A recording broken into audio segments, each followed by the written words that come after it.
টিংখাঙৰ নীলমণি হাপকাইত গাঁৱত স্বচ্ছ ভাৰত অভিযানৰ প্ৰভাৱ। জাতিৰ পিতা মহাত্মা গান্ধীৰ সপোনক বাস্তৱ ৰূপ দিয়াৰ অৰ্থে গ্ৰাম্য অঞ্চলসমূহো পিছ পৰি থকা নাই।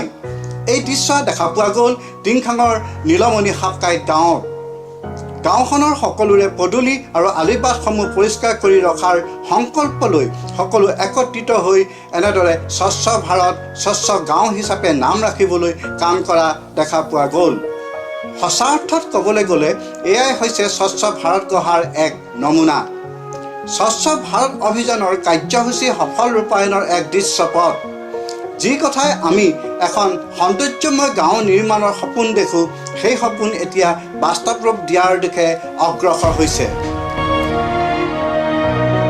এই অভিযানত ২ নং হাপকাইত গাঁৱৰ সকলো ৰাইজে স্বতঃস্ফূৰ্তভাৱে নিজে নিজে ওলাই এই কাৰ্যসূচীটো যিটো স্বচ্ছ ভাৰত অভিযান হিচাপে আমি নিজৰ ৰাস্তা পদূলি যিটো আছে আমি নিজে নিজে কৰিব লৈছোঁ। আৰু কোনো সংগঠন বা কোনো হেৰিৰ লগত নাই, সকলো ৰাইজৰ সহযোগিতাত এই অভিযানটো আমি আৰম্ভ কৰিছোঁ আৰু এই অভিযান আমাৰ অবিৰত থাকি যাব।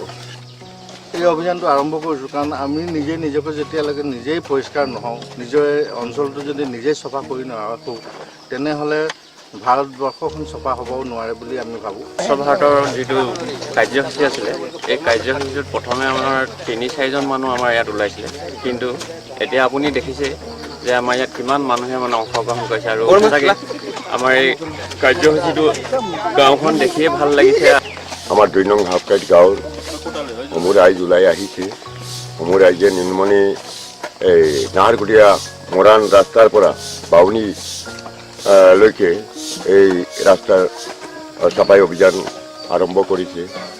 আৰু আমাৰ এই চাফাই অভিযানত যেন আমাৰ নিজৰ পদূলি নিজৰ গড় এই পৰিষ্কাৰ কৰি ভৱিষ্যত পৰিষ্কাৰ হোৱাৰ এক সংকল্প লোৱা হৈছে। News desk report.